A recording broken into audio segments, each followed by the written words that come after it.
Dr. Paul J. Leslie, welcome to Shrink Wrap Radio.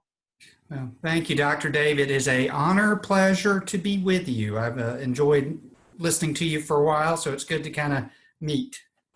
Oh, well, that's good. I didn't know that you were a listener. Yes. So, yeah, that's wonderful. I always love it when I get a chance to talk to listeners. Mm-hmm. And actually, because I didn't know you were a listener and didn't know your work, unfortunately, thankfully, our mutual friend, the Australian therapist Richard Hill, Yeah. contacted me and said, "Hey, you got to talk to this guy." Right. Yeah. And so I said, "Well, any friend of yours is a friend of mine." Right. And so that's how we got here. Yeah. And I'm aware that the three of us have in common an interest in psychotherapy that's been, I would say, hypnotically influenced somehow. Yeah. And particularly the unconventional work of Milton Erickson, of which all three of us have been fans for some time. Right. Yeah, and it turns out that you've also written a book about Milton Erickson, and you've got information in there that maybe I knew it some time back, but in the introduction to it, you refer to his bout of polio. And let me give the name of the book, by the way, before we go into that. Thank you. It's I guess it was written in 2014, and the title is Potential, Not Pathology. And I resonate to that title. The subtitle is Helping Your Clients Transform Using Ericksonian Psychotherapy. Right. So Yeah. I didn't know that Erickson as a child suffered from polio. Maybe we could take it up there too, because I'd love to have you kind of set the stage for us about who Milton Erickson was and how you got drawn into his way of thinking. Right. Certainly.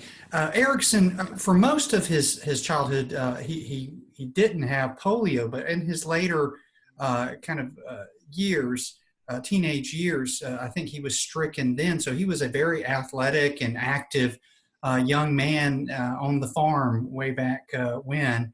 And then unfortunately, polio got him. And as a matter of fact, interesting side stories that the doctors one evening pretty much told his parents that he would not live through the night. And Erickson overheard this from the other room, and I think he heard, at least from what I read, he heard his mother obviously being distraught by that news. And he got so angry, according to him, with the doctors that he was hell-bent and determined, I'm going to live through the night. Now, whatever happens after that, but I'm just going to show them that you don't give up on people and you don't, hurt my mom's feelings, Yeah. And certainly he lived through the night, but for a while he was mostly paralyzed. And what led to this amazing exploration of hypnotic therapy and psychotherapy is while he was paralyzed, unlike a lot of people where we, woe is me and, this is the way it is. And he started to learn about how the mind affects the body. So he would just for hours envision his hands being able to move. And then in time, he'd see his hands move a little bit or his legs move and being able to move his body closer to a window. And he would play it over and over in his mind and almost convince himself that he was doing it. And as we know with the brain now, those components of intense visualization can often be registered as real events. So he was teaching his body how to work again. And eventually he recovered enough where he had a bad limp, but he was able to walk for a while with a cane. So even though back then, even having a cane as a young man, you were kind of slightly ostracized because you were defective. He was in a much better place than he was. And I think he used that interest in the way the mind can affect the body and the body can affect the mind that really filtered the way he looked at psychology when he went off to college to study it. Yeah, and he ended up becoming a psychiatrist, right? That's correct. And a very unconventional psychiatrist, and somehow that experience that you relate of discovering that he could adapt his unique mental capacities to kind of heal himself, kind Right. of sets the stage for the rest of his career, really, as a unconventional psychiatrist. Nobody else was like him. Right. And I think so much of his personality was, um, I don't know because I never got to meet, unfortunately, Dr. Erickson, but a lot of people would say, he was just a little weird or maybe higher on the spectrum, but he really did see the world in a totally unique way. I remember his father one day was trying to pull a mule into the barn. And mules are not going if they're not going to go, and just pulling, pulling, pulling. And so Erickson, as a young boy, realized that fighting against the resistance, and we'll put this in the therapy frame, wasn't working. So he went over when his father had released a little bit of the pull and grabbed the mule's tail and yanked it, and then the mule jumped forward and went right into where it needed to go. And just so he was already, as a young boy, saw the world a different way. And that did color the fact that, everyone's looking at a problem focus. It allowed his mind to go into other areas, to utilize resources that, at the time, nobody was working that way. And as a matter of fact, some of his colleagues even thought that Erickson had had a psychotic break in the same way that his clients had, because he was so radically different. There was no excessive orientation of what was wrong. There was a focus on freeing up the person, having more flexibility.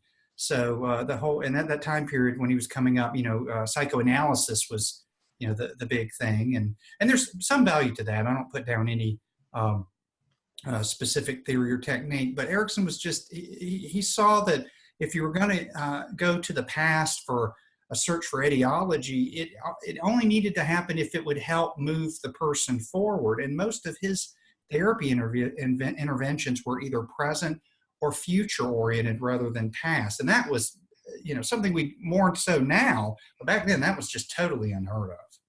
Yeah. So we should let people know that he's been dead for a number of years now. Yeah, But there are lots of books that have been written about his work, including now yours, and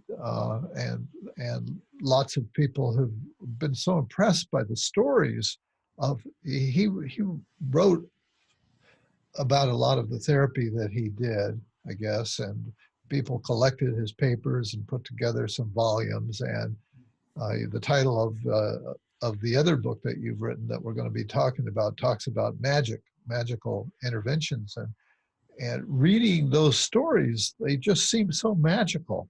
Right. And I think a lot of us have tried to be Milton Erickson in one way or another, and of course that doesn't work. We can't. Exactly. We're not him. We don't have the same life experience and everything. So let's get a bit into the book that you wrote, in which you pull out some three major strategies that seem to run through his work.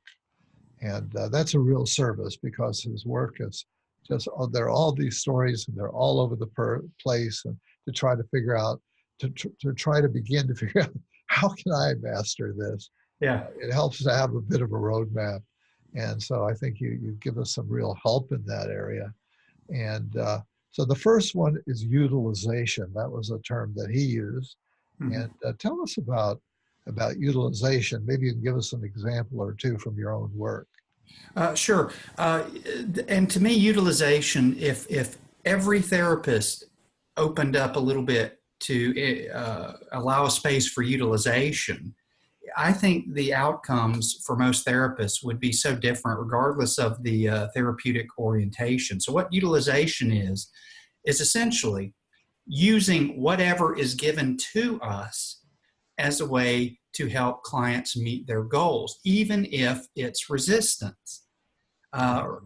Erickson was not someone who dealt a lot with resistance. It's kind of, I call it the water therapy, because water goes downhill, and when it meets a rock, it goes around the rock. It doesn't just pile up and keep hitting the rock. You know, waterfall does, but that's fresh water. You know, it'll go on around its path. And so what Erickson did is no matter what the client gave him, good or bad, or, you know, he kind of released all judgments of that, he would use it as a way to move clients closer to their goal, or to help heal.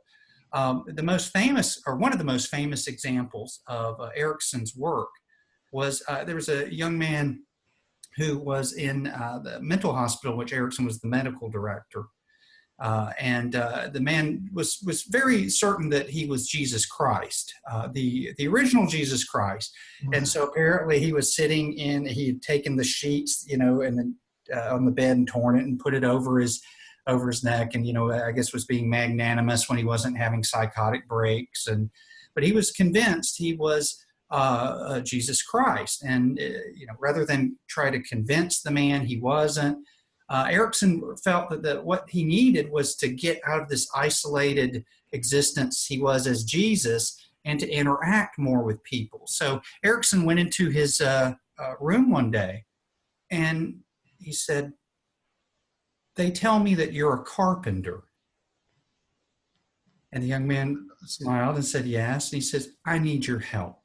I have a group that's learning carpentry, and I would really appreciate your skill, your knowledge, because, you know, I'm not a carpenter." And in time, making a long story short, this man, who eventually started interacting more as almost a co-teacher in the carpentry group they were doing, started to kind of come back to reality, whatever that is, but a shared reality, that fighting against it and trying to make him do this or do that was going nowhere. So Erickson just used whatever as a way to move him into a different place. I'll give you one of mine real quick. Okay. Yeah. I had the only reason I bring this up, my father loves this story for some reason. I don't know why. He read it in the book, and he loves to tell everybody this story. I had a family come in who had a 6-year-old boy who believed he was a dog. And, you know, kids play and, you know, do all those kind of things. But this had gone on for months and months and months, to where there was no time that the child wasn't a dog. He would get on the floor and bark. He wouldn't answer to his name. He would just act like a dog. He'd go to school, disrupt things being a dog. His parents had tried punishing him, had tried doing all these kind of things. They were good parents, but they were just, we don't know what to do. They were about to get to the point of basically putting the kid on medication. But then someone said, "Well, before you do that, there's this weird guy in town named Paul Leslie. Go see him. And if he can't help you, that's fine." So they came into my office and they told me this story about the kid's a dog. The boy was a dog. So rather than fight against the boy being a dog, I asked the parents, I said, "What do dogs eat?" And they said, "Dog food." I said, "What do boys eat?" And they said, "People food." Is this dog, pointing to the boy, is this dog eating people food? And they said, "Yes." Where do dogs sleep? They said, "Outside." Where do boys sleep? They said, "In the bed." I said, "Are you letting the dog in the bed?" And I'm like, "Yeah." And then they started to get it. Yeah. And so that night when they got home, they stopped and got some dog food and a bowl of water, and that was his dinner.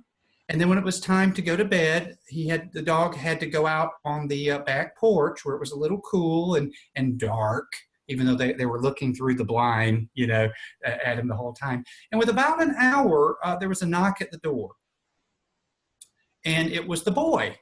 And of course, the dad had to play it up. "Well, we don't have a boy. We have a dog. Dogs can't talk. Who is this?" You know? And he started acting like a little boy again. I have no idea why for months he was acting that way, but I knew that if I continued to fight against that as they had valiantly, I would lose. And that is another example for me of using what the boy was giving me, what I Yes, needed right, to help exactly. him. So, Yeah, that's a great example. Now, another strategy that you highlight of Erickson's was changing patterns. yeah.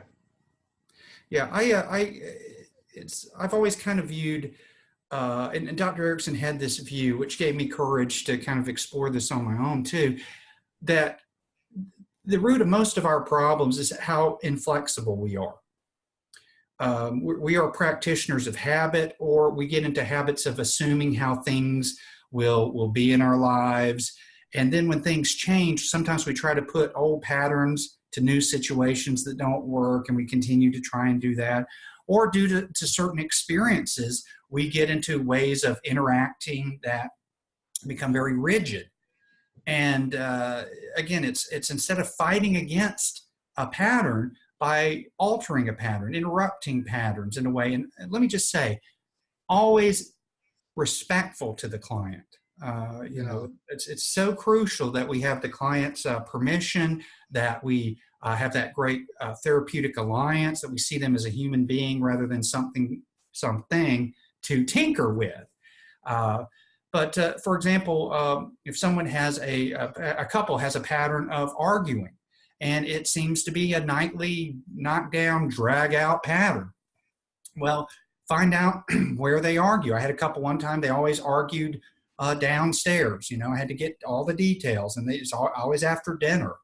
So I would ask them to not stop arguing, because I knew they weren't going to do that anyway, Yeah. but then to go upstairs and argue, and then go into the bathroom. And before they can really get into their argument, the husband would have to take off his clothes and lie in the tub, and the wife would have to take off her shoes and sit on the toilet with her fully clothed.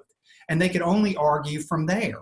But they had full permission to argue. Yeah. Yeah.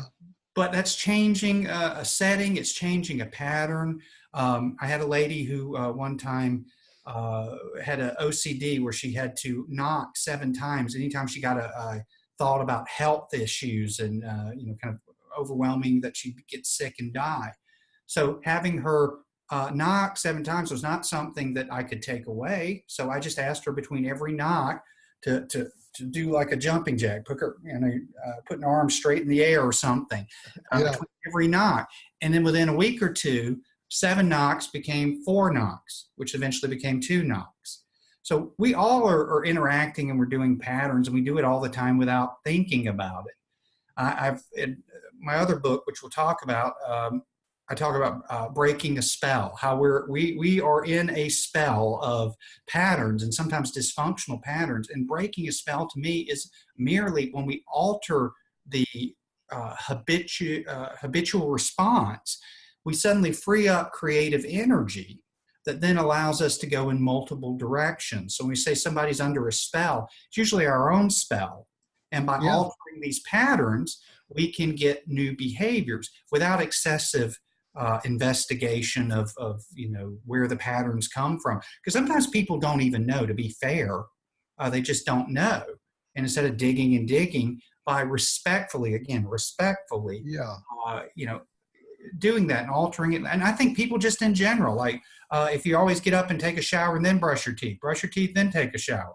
If you get out of the left side, get out of the right side of the brush. Always do different things to kind of, free up a little bit of your own creativity.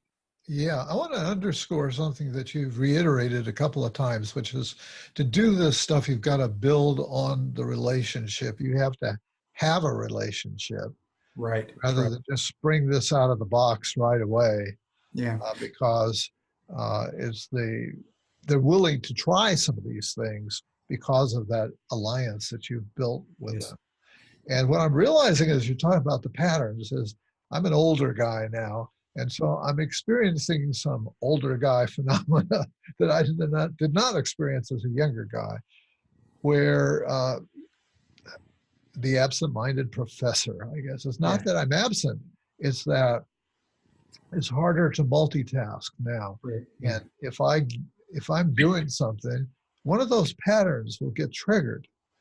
And so both my wife and I are experiencing this of, why did I go downstairs? Mm-hmm. I was just upstairs. I don't even know why I came downstairs. Why am I'm going to pour my coffee in my cup, but instead I'm pouring it into my cereal. Well, some pattern got launched, the pouring of liquid pattern, Uh-huh. got launched and then went off on its own somewhere, went off the track. So, and this is happening with all of us at any age. It's just when we're younger, those patterns are getting rehearsed and set and rehearsed and rehearsed and rehearsed over a lifetime. So the Right. later, when you get older like I am, they're there and they can get triggered in weird ways. Right. Yeah. One thing I learned from my ex-wife, who was a massage therapist, is that people's bodies, they hold patterns of how far they think they can go. She would have someone who'd had shoulder surgery a year earlier and didn't think that their shoulder could go more than a certain number of degrees. But then she would distract them and work on something else, and then covertly move their arm further than they thought it could go, and then say, "Look at your arm." And when they looked over at it, they went, "Wow." And from that point on, their arm could go even further. So Uh-huh. same kind of thing with, I think, our mental, we don't really realize how far we can go. And it takes someone outside of our frame of reference to come in and go, "Hey, you can go a little farther than you thought." And then it becomes your reality. Your spell has been slightly broken, or maybe full Uh-huh. broken. And you, "Oh, I can Yeah. do more things." Yeah. Sometimes people talk about when they're talking about hypnosis and they're trying to persuade people that yes, you go into a trance, and they'll mention what's called highway hypnosis, right? Uh-huh. And where you you go past your exit Yeah, because yeah, yeah. you're still driving your car, but Uh-huh. you just and then maybe you see something Mm-hmm. that breaks that trance. So, wait a second, that's the Bank of America. That's Yeah, way past where I need to go. yeah, yeah, Uh, exactly. Or you show up, you do arrive, you pull in the parking lot, and you go, "Where's the trip? I mean, I don't remember 15 minutes of this trip." yeah, that's true, and that's scary when you realize that. You say, "Oh my God, what Yeah. seems like anything could have happened." Uh, the third Ericksonian strategy that you pull out is multi-level communication. Right. Tell us about that. Well, Erickson had this unique ability that I mean, he might not have been the first one to discover it, but he was certainly someone who was able to use it in a psychotherapeutic manner and on some level pass it on. And what this means is that the premise is we have two minds: our conscious mind, which is aware, and then our unconscious. And our unconscious mind is that part of ourself that, beats our heart, breathes, thinks about other things. As we're driving the car, as our conscious mind is thinking about, picking up milk at the grocery store. And that was a model in which he kind of utilized in talking to people. So when he would talk to people, sometimes he'd tell them stories, which were covert metaphors for solving their problem, for them to solve their problem. Or he would do what we call the interspersal technique, in which he would just in telling his story, he would pause at certain places and speak in a certain way that a phrase or two would get taken in more easily by the unconscious mind, because the conscious mind's listening to the story. Yeah. And as a result of that, it's tied up. So it's not going to resist things. Again, this is Erickson's thing. You go around resistance. So as an example, if you want someone to relax more deeply, instead of going, "You need to relax more deeply," try to relax more deeply. I don't know why you're not going to relax more deeply. He would just tell a story about a friend of his that was had this unique ability Yeah. to really just let go Yeah. and become comfortable. And it's almost as if that person could relax more deeply than he thought. And so that's little spacing in that story, and it's about somebody else. It's, my shields aren't going up saying, you're not going to hypnotize me or even tell me new information, but it gets in there. And he was able to change his state at a way to create that change in the other person's state and co-create this hypnotic experience. So he could tell in stories and metaphors and those kind of things how to give people access to resources mentally and emotionally that would maybe move them closer to obtaining the goal that they wanted. Yeah, and you're reminding me that he would use a confusion technique to kind of jam the person's circuits in a Yeah. way. They Yeah. become distracted trying to figure out what is this guy doing, that their conscious mind is totally occupied with that, Hmm. while he's able to slip in some Right. indirectly some suggestions. Yeah. Uh-huh. You know, I didn't meet him either, and it's one of the great regrets. I didn't know that you could. Yeah. I later learned that during the period in which I was either in graduate school or already had a PhD, there were people going down there in Arizona where he was and studying with him and so on. I didn't even know that was on the map. That was a possibility. I read Yeah. some of these books and all. So I regret that. Let's move on to your second book, speaking of books, Hmm. and it's got a lovely title, The Art of Creating a Magical Session, Key Elements for Transformative Psychotherapy. And I love that, both the main title and the subtitle. Right. Uh, in the subtitle, you clearly announce that you're looking for transformative therapy, Right. which Right. says to me, this is not just getting rid of a symptom. This is not Right. just tweaking something. Hmm. But what I'm looking for here is a big life-changing shift. Right. Right. And what you refer to as a magical session. Hmm. And so, you know, we probably should ask you, what do you mean by a magical session? Well, I kind of look at the term magical, and I looked up in the dictionary, and one of the definitions is removed from everyday life or everyday experience, an enchanted way of being. And for me, that's a goal of mine, is that when people are in therapy with us, they're looking for an experience.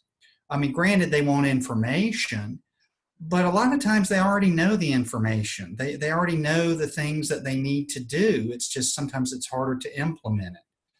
Um, so if we have some kind of experience in the therapy room where not only the goals are met, and I call that effective therapy. When goals are met, that's effective. And I think it's important to have clear goals and check with those goals and make sure that it's the goals that the client wants and not the therapist. So you co-create the goals, but then there's Yeah. this above, if we can go, if we use the term meta or whatever, more bigger frame is transformation. So this, it's hard to put into words because it's almost in this embodied sense that something is radically different in the way I perceive myself and my situation, more than just, oh, I realize my irrational thought patterns are what's kind of causing my anxiety. I mean, that's good. But where there's a big shift into where the person sees themselves, sees the world, and has the feeling that they are radically different.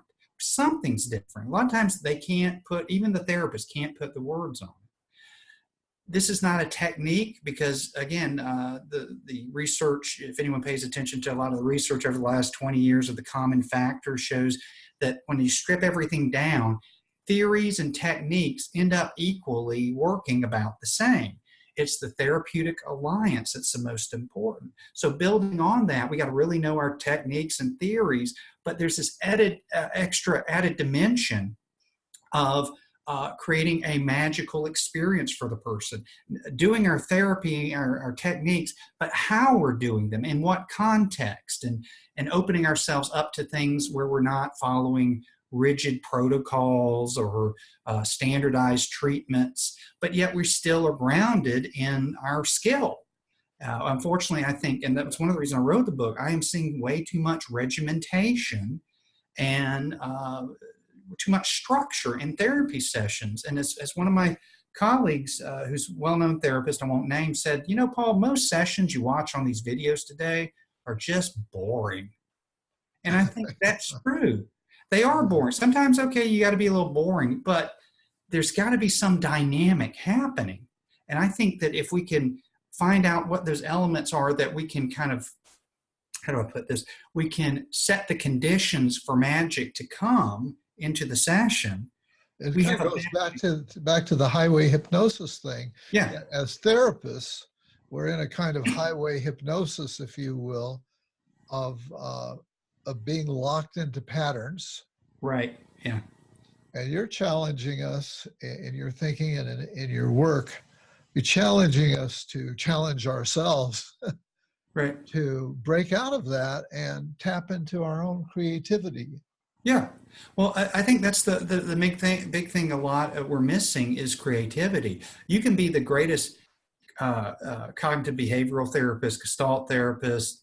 You know, we got what, like 500 different types of theory and Somewhere around therapy that. now. Yeah. List them all. You could be great at that. But if you aren't creative at really interacting with the person that's in front of you in the moment, and you're not looking at them as a unique individual, which what they're going to give you something, and you have to roll with what they're giving you, and you need them to respond a certain way. It kind of reminds me, as I'm talking about this, just popped in my head.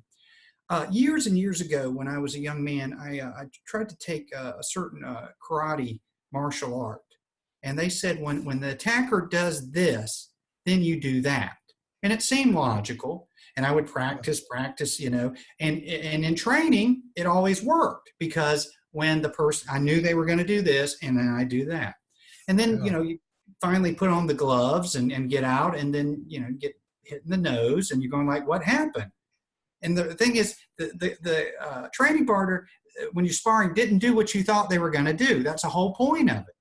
Well, Yeah. unfortunately, a lot of how therapy is taught, in my opinion, and this is my opinion alone, but I don't think I'm alone in this Not opinion. alone. I was going to say, you're not alone. I just think it's that they're so stuck on do this at this time and use this theory and use this technique. And I'm not saying it can't be effective, but we're missing, we could be more if we're alive and dynamic and see that we have a unique individual in front of us. I mean, the big thing now, you get the CUs, trauma therapy. Okay, well, where's the individual in trauma? Trauma therapy, that's great. Are we doing therapy with an individual, or are we doing it with the trauma? Little distinctions on language. Okay, well, where's the individual? It's like when they asked Salvador Minuchin about systemic therapy toward the end of his life. He said, where's the family in systemic family therapy? Because it's all become techniques and narratives, and there's not the family. Where's the family in this? And I think it's reminding me of Carl Jung, supposedly said, thank God I'm not a Jungian. Yeah, exactly. Because he was just being himself and doing what came naturally. Right. Sprung from his unique personhood. And somehow figuring it all out, writing it down, putting it in books, and then trying to do the same thing. There's a big gap there. And that's a point that comes across really strongly in your writing, very effectively. Yeah. And again, it's the way I wrote the book, it's not about a theory. It's not about a technique, because those all can work. But if we are so focused on implementing those and we're not paying attention to the individual, we totally rob ourselves and the individual of being able to transcend not just their problem, but to have a transformative experience. I remember the early days when I got into therapy, and I would watch some of the old videos of it's kind of wild. You think back to some of the, remember the Gloria video with Fritz? I taught for years, Yeah. It's embarrassing to admit how many years I showed that video. Yeah. It was all we had. Yeah. And you watch all three of those guys, and, we can debate. Carl Rogers, Fritz Perls. And Albert Ellis. Yeah. And we can debate who was the best and all that. And there's stories behind that we'll put to the side. But all of them were just totally genuine, being who they were in the moment. And they weren't so hung up. No, follow my script. It just seemed to spring from them. Watching someone like Virginia Satir. Yeah, she had an idea of how she wanted to work, but she was improvising most of the time. And it was beautiful. It was beautiful. I mean, Carl Whitaker, watching and reading his stuff, that guy was just out there. And I don't want to tell people to just throw anything out at any time. That's where the good grounding in your theory and your technique, but not trying to force people or force ourselves into something that's not natural or not appropriate at that moment. You rob yourself of magic. You rob your client or your patient of magic. Yeah. So one of the themes in your work is each person is unique, Yes. and therefore you do them a, we psychotherapists tend often to do them a disservice by laying some template on them that Right. sort of blocks us being able to really see and respond to their uniqueness and meet them with our own uniqueness. Right. Exactly. And that's, going back to Dr. Erickson, he's told, can't remember who, that every client, every person is a unique as their thumbprint. And when we try to fit them in, we rob them of their individuality. And he was one who every person he met had their own theory, had their own technique, because it was based on what they're giving. If I could leave anyone with what about how to do a therapy session, the big thing would be it's a co-creation. Uh-huh. It's a co-creation. We think we are doing things to them. It's almost we're doing this observer who's watching things, and we're kind of up here direct. We're a part of the action. We are a part of the action until we admit that we are a part of the therapy. Our being is a part of the therapy. And if we want the client to change, we may have to adjust things about ourselves. And then our adjustment causes an adjustment to them. And it becomes this dynamic flow of co-creating this thing we call, that we're using language to call a psychotherapy session.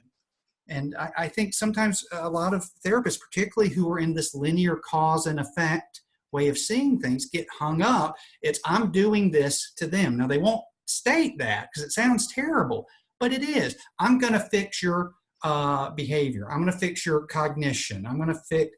I'm and it doesn't work like that. Yeah. One of the other things that we have in common is an interest in shamanism and the shamanic way of healing. And Right. you write about that, and you write about when you first started to confront your sense that you weren't being as creative as you could be and as you wanted to be, Mm-hmm. that you began to look into and study shamanic practices. Tell us something about those Yeah. days. Yeah. Sure. And it's still go on.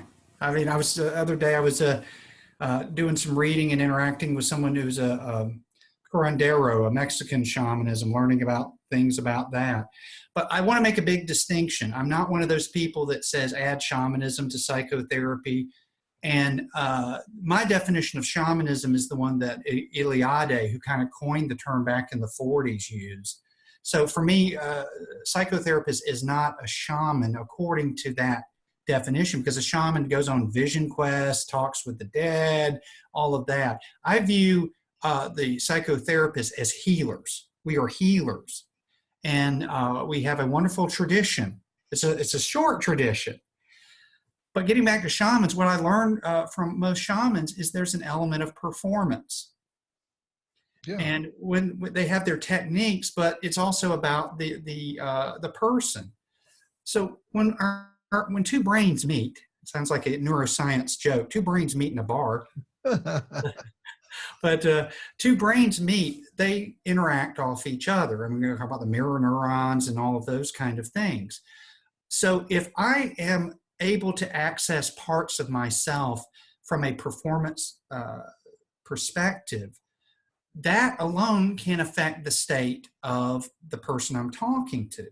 What I got from most people who were legitimate shamans, and I learned a lot from here. I live in South Carolina presently, and I learned a lot from what we call root doctors. And they're we call them hoodoo doctors, not voodoo, but hoodoo. It's like the African American spiritual tradition that was brought over from Africa and then blended with um, Protestantism and those kind of things.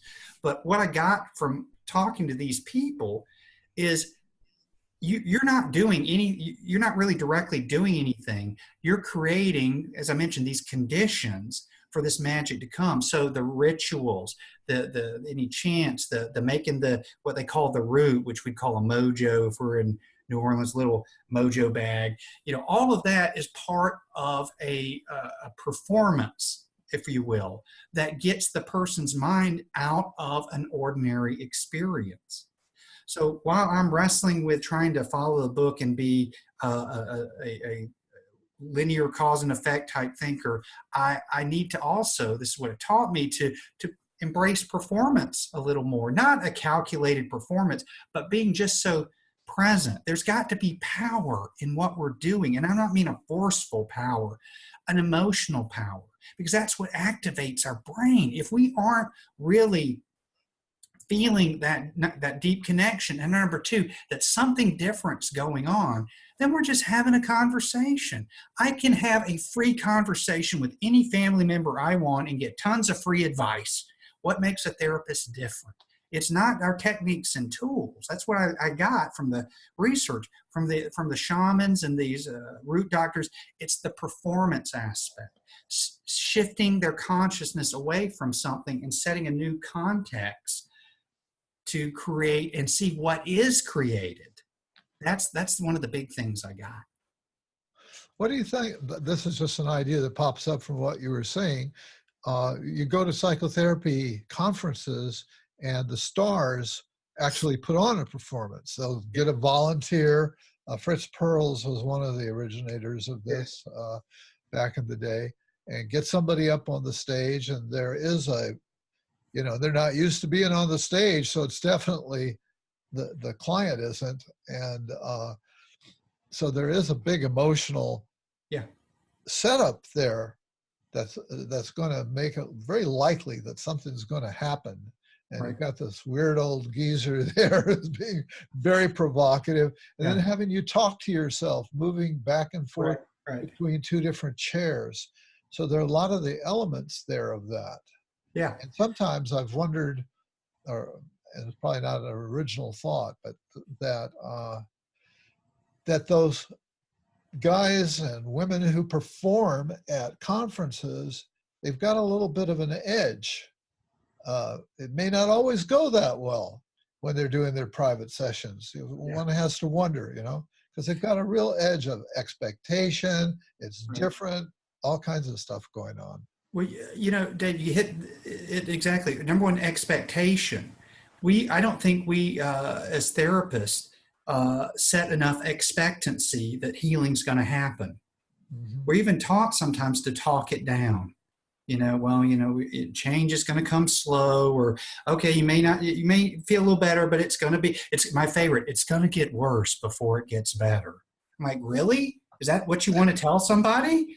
I mean, is that absolutely true in every case? No, but we have all these cliches that are other people's ideas. But if we start from day one setting the expectancy, and as public disclosure, as one of those people at the workshops who brings people up every now and then, sorry, I know very well there's some expectancy there, and I'm going to use it. I am going to use it, man. And instead of saying, we'll see how this goes, having the confidence, just to even say, look, I don't know if you're going to change in this area, but if you and I work together, there's going to be some kind of change somewhere. Now think about that. Why wouldn't there be? Every time we meet somebody new, anytime we form a new relationship, we're changed by it. So maybe fostering this expectancy is part of the magic. When you go in there and you're 80% sold on something, I mean, it's so easy to be the therapist, because the client's just in that state, you're in that state. But I think I read somewhere that we don't want to, get people's hopes up. And I said, no, they need hope. My God, they need hope. If they had hope, they wouldn't be with you. If hope, they've lost hope. They can't give them, you have to give them the hope. That's why they've come. I don't understand where some people think about these things, but yes, expectancy, hope, something's got to be different. If you go back into the history of hypnosis to Anton Mesmer, maybe he got carried away. I don't know, but some of the accounts say that he got into wearing like a magician's kind of cap and purple flowing robes, and had people behind the curtains playing violin music and so on. People were flocking to him because there was so much word of mouth. Yes. And he was a phenomenon, and people I think it was Mozart, the young Mozart was brought to him, and a lot of historically famous people. Mm-hmm. And then there was this panel that to decide whether or not it really was, there was such a thing as animal magnetism. Right. Benjamin Franklin, who was on that panel, Right. concluded that, well, it was just suggestion, just Yeah, suggestion, just. just. But that's what we know based on what you're saying here is that we need all those tools. Yeah. And yes, you want to have implicit suggestion that inspires hope and expectation that something's going to happen, a Mm-hmm. change is going to come. Right. Yeah. It's other thing I got from studying the kind of the shamans and the root doctors was, in addition to performance, it's a set and setting. How we decorate our offices, what we showcase, how we talk to people. Actually, the phrase used. I'll give you an example. I was talking to a guy one time who was a hoodoo doctor, and he specialized with treating people who had physical as well as some emotional stuff. And by the way, it's very difficult to get a lot of these people to talk to me. So when I did get to talk to somebody, I was very blessed because it was kind of a Yeah. hidden tradition. But we're talking about something, and then all of a sudden he changes his tone and he looks right at me and he says, Dr. Leslie, I've got something to tell you. I know that you think you've come here to ask me these questions, but I'm going to tell you something right now, and you better listen. There's a bigger reason why you come to tell me. I've come to tell you something. The people up there want you to know something. If you'll pay attention, you're about to learn something right now. Now, the reason I'm saying it that way. It galvanized you, yeah. I'm sure.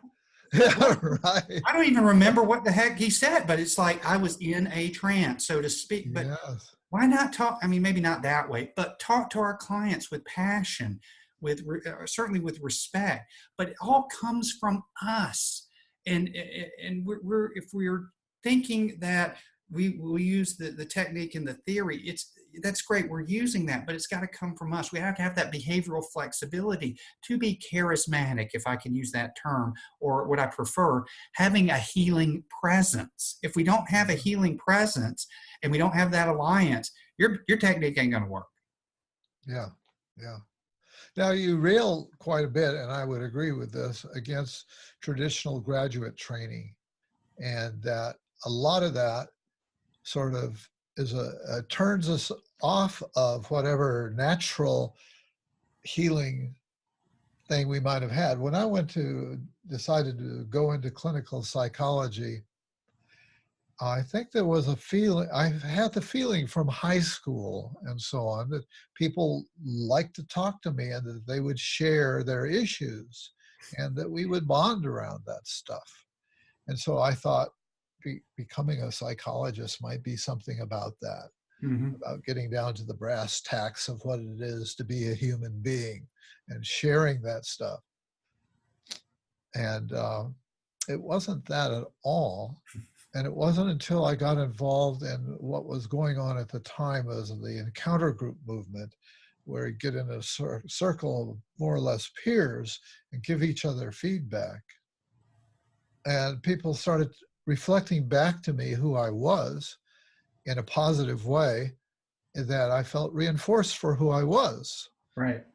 But there was, in the coursework that I did, there was really no focus on my person and no encouragement to kind of come out as the person that I am.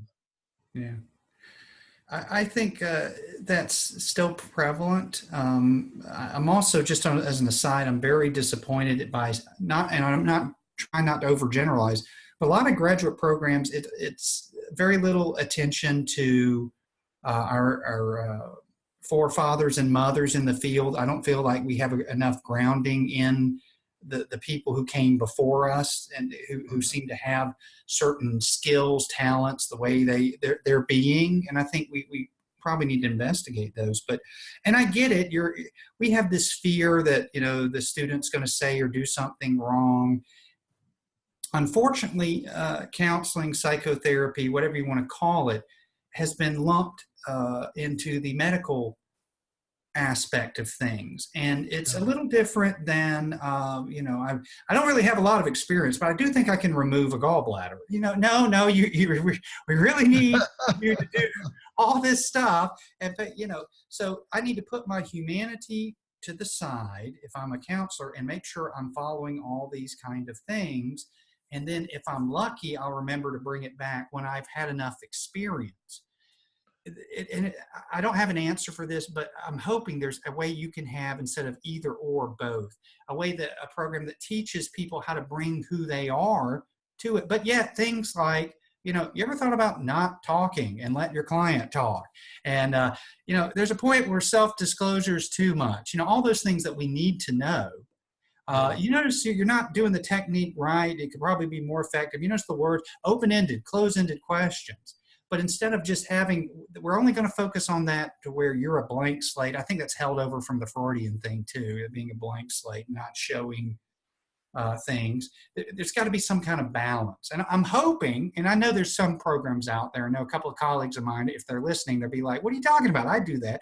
I know you do if you're listening. But a lot of them, unfortunately, they don't. Yeah. Yeah. There's a real tension, I think, uh, that you're dealing with and trying to get the message across that you're getting across, which is there's so much emphasis these days on evidence-based. That's Right. something you kind of talk about.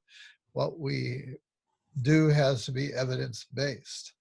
And it's not like you're completely against that. You're struggling with the tension because your book is loaded with references. Yes. You've got lots and lots of references about studies that give you an evidence-based support for the very position that you're arguing for. Right. And so it's almost paradoxical place that you're in, that you're doing a balancing act in your writing. Yeah, my totem animal is I'm told is the moose, and the moose is known for paradox and having holding two things at once. So that's a lot of how I see the world too. When I say evidence-based, my first question is, well, whose evidence?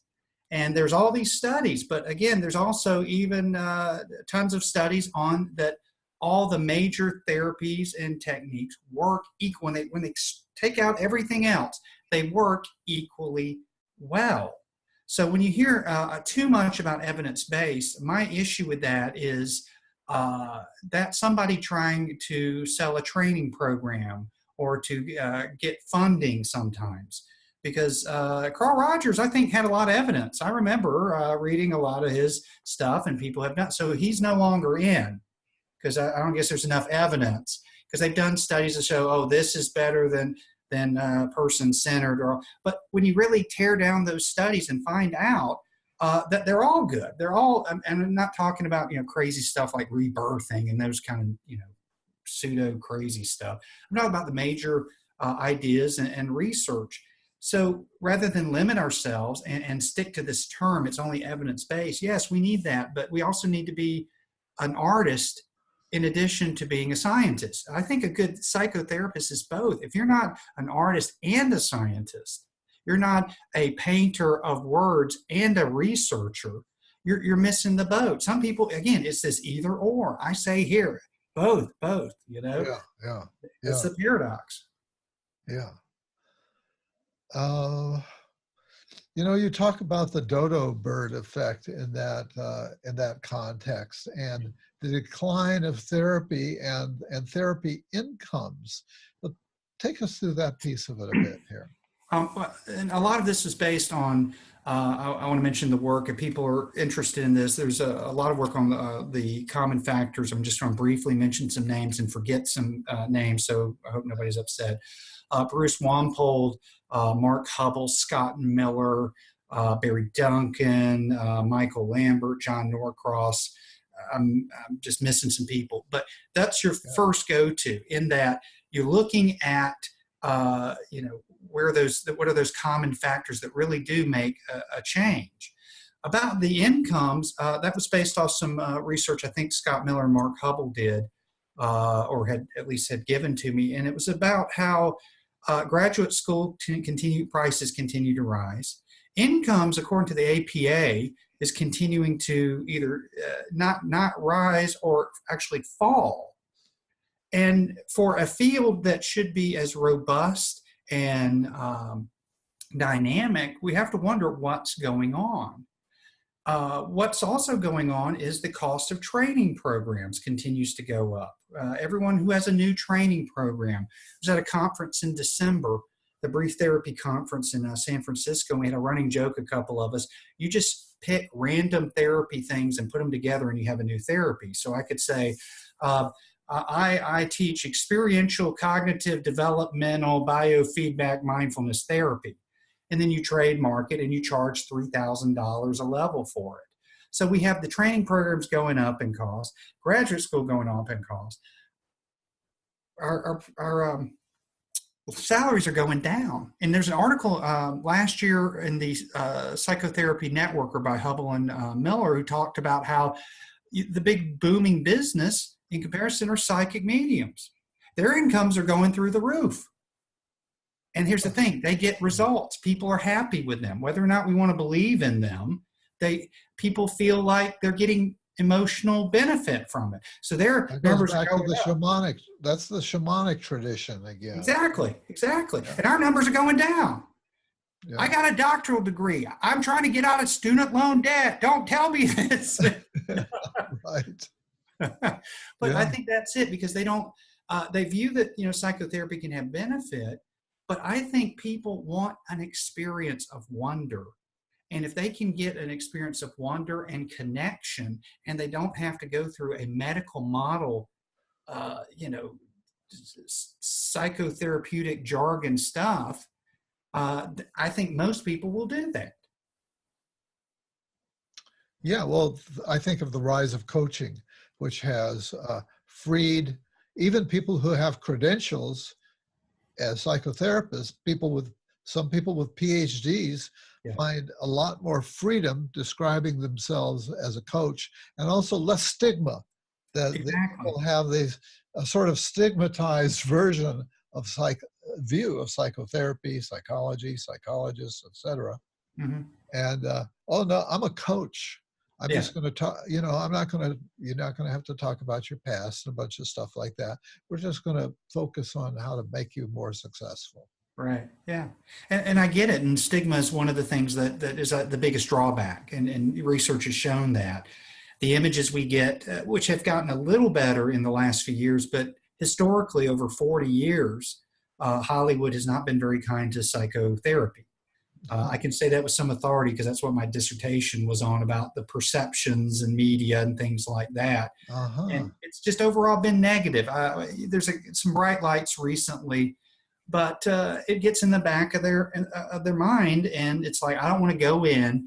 And I teach, sometimes when I teach introductory psychology at the college I work, I get the perception that everyone's going to go sit and lie on a couch, and they're going to relentlessly ask you about, your sex life and your mother and all those kind of things. That, let's be blunt, who does that anymore? Even psychodynamic therapists don't off the bat charge in, at least good ones, and start doing that. But it's those media perceptions. Whereas if I could turn on Long Island Medium, I think I saw that show one time where it's got the lady from Long Island who's a psychic medium, and people who are struggling with grief sit down and talk about, they miss their dad, and the dad shows up in the session and says, he loves you, he's proud of you. And their heart is open and they feel good, and they're done. They feel great. I feel validated and connected. Yeah. Well, I don't know about you, but if I had to talk to Fraser Crane or the Long Island Medium, if I didn't know any better, I'd probably talk to the Long Island Medium. But I love Fraser too, but Yeah. You're talking about media depictions of psychologists, psychotherapists. For me, the standout best one was Robin Williams. I don't know, but Good Will Hunting. Yeah, Good Will Hunting. I thought that was just a wonderful depiction of a therapist. It was, and I remember I was teaching a class and I showed clips from the movie, and we had to talk about, is this ethical or not? and those kind of things. Because one of the remember the in one of those scenes where the Matt Damon character finds out that Robin Williams' wife died, and it's still he's still in Williams' character's in grief, and he keeps saying these negative things to get the therapist goad, and then Robin Williams jacks him up by the throat and says, "If you mention one more thing about my wife, I'll end you." But then it's been a long time since I yeah, saw the movie, yeah, so that was kind of a global perception yeah. that But I that had. was in the movie. That was the thing that changed, that started a dialogue between them. So we Oh, would really? use that film, since you brought it up, use that film. Is that ethical or not? Well, obviously it's not ethical to grab somebody by the throat. But Yeah. let me say this: the experience of interacting with that person being so radically different, surprising, improvisational in that moment changed the relationship. So, again, kids listening at home, don't grab people by the throat, Yeah. but do something different, because that's what creates that connection. That's what creates it's like if you're doing the same thing over and over again, it's like nature has to have something random to change its patterns. Yeah. So that's what I pulled back when you said that movie. That's the scene I thought of, and it was so Uh-huh. we weren't expecting it, but that caused a shift in the interaction. Yeah, yeah. Well, I pulled out something out of each of the chapters of your book, of the magic book, that I was going to step us through, Mhm. but I couldn't I shifted gears here and That's just okay. thought, no, I can't do that. We've got to be present with each other here, Yeah, and yeah, hopefully that's been your experience. And absolutely. so as we begin to wind down here, I'm just wondering if there's I really think you've got your message through in this conversation, but if there's any kind of wrap up thing, the book is really directed to psychotherapists Right. and to inspire them, and both books. It doesn't mean that lay people that are watching this or listening to this couldn't benefit from it as well, Hmm. but you're really trying to empower psychotherapists, I think. Yeah. Any kind of closing words that you'd like to say here? Well, if somebody said, "Give me some advice," and I would tell them, "Trust yourself." We all know down deep, particularly if we are called to be healers, and by call I mean an inner calling, that if we can get past our own ego or our own desire to fit into the mold of somebody else or some other idea, we know what we need to say a lot of times, what we need to do, and allow our intuition to guide us. And I think if we learn to just trust ourselves and be open to whatever could happen in the moment, uh, so much healing can happen when you just give your client a space to be who they are, but you make a space for who you are too. And I think that's probably the most important thing. I think I have learned to be more flexible and to be more human by doing therapy, and realizing the times that I wanted to be too directive or in charge, all that. I was taking on a persona that wasn't me. I can be directive and still be me. I can be indirect and still be me. So I would just say, open yourself up to wondrous things. Take calculated chances and be in the moment, be spontaneous, be creative, and trust yourself. Well, that's a great message for us all to take to heart. And Dr. Paul, blocking, Dr. Paul J. Leslie, see, I was into so much of your trance, blocking Okay. your name. Thanks for being my guest today on Shrink Wrap Radio. No, Great. it's my pleasure. It's been an honor, and you do great work, Dave, and thank you.